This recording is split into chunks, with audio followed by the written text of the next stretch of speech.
Okay guys, so this is my 55-gallon fish tank, as many of you may know. Sorry about the glare. There we go. Staying really clear. Get up here close so we can focus. There you go. But picked this catfish in the tank, and I've noticed a lot of the pellet waste has been picked up.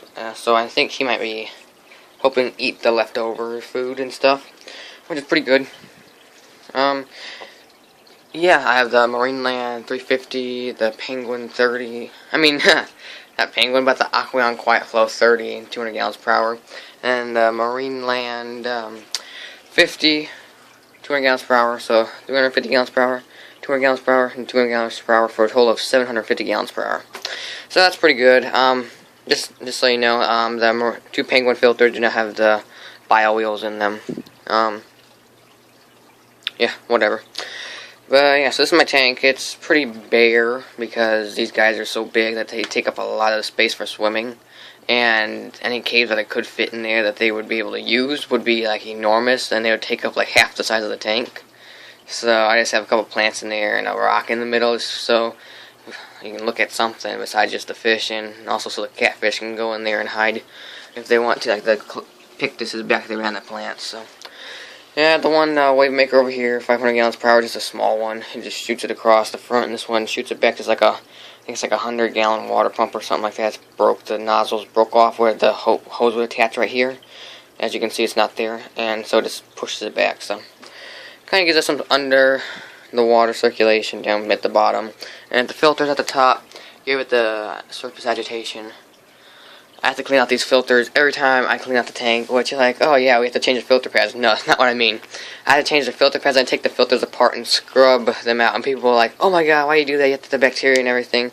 Well, these guys are so dirty that the filters actually get clogged, and they'll like stop running because they're just so messy. They get all the bacteria. It just builds up so fast with the bacteria and the waste in the filters that it just clogs it up. I mean, the circulation will go from like this much to like just like a trickle.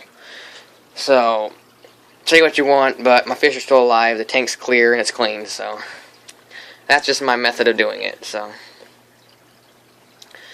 But yeah, that's the 55, and over here I was thinking about taking down the 20, I don't know. I'm kind of not really liking it, and just replacing it with another 55.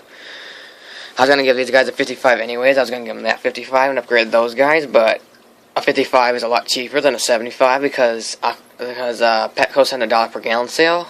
And that's why it's only $55 for a 55-gallon, when a 75-gallon is $234.99. So it's it's over 200. It's almost $200 more.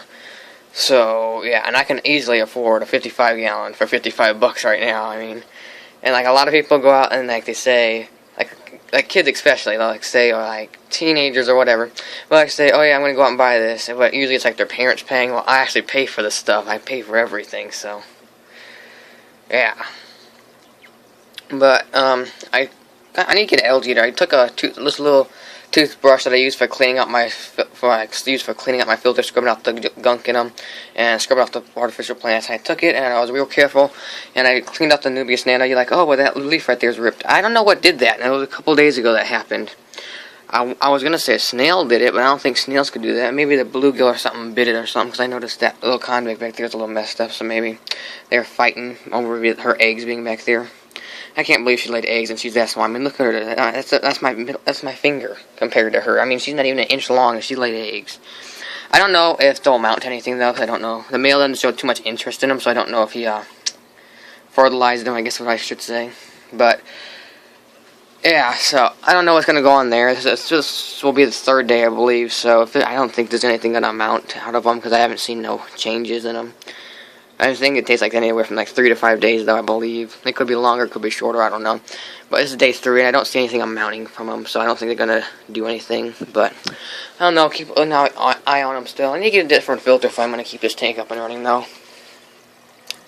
Like, I have a lot of filtration on here, but I like my tanks to be simple. Especially something like this, where it's small fish, it's not that populated.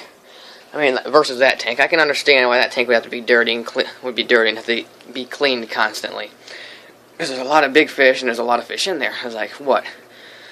There's 2 plecos who like to poop a lot, and there's 3 Oscars who like to poop a lot, a pacu, and then 2 catfish. So that makes 4 5, 6, 7, 8 fish in there. So I gotta see what this has to be cleaned out. Look at that big old dude. He's just a monster. Look at the size of this sucker.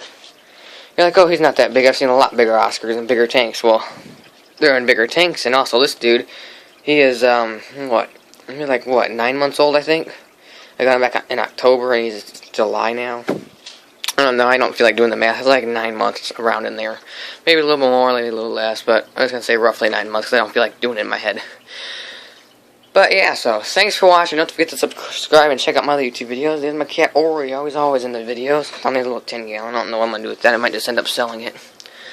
I don't know, but this tank's kind of making me a little irritated though. So a lot of people are probably criticizing me for putting it in front of a window and right underneath the fan. Like, oh my God, you're doing 2 things that they say you should not do. But the fish are doing fine. It's just that I'm a little bit irritated with how the tank's going. So, well, yeah, the tank water is crystal clear. I mean, look at that. You can't get no cleaner than that. Look at that.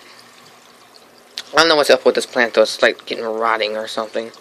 I don't know what's going on with this. It's a lizard's tail. It's an aquatic plant, so I don't know why it's doing that, but whatever. It has a root system, see? You get the root system back there.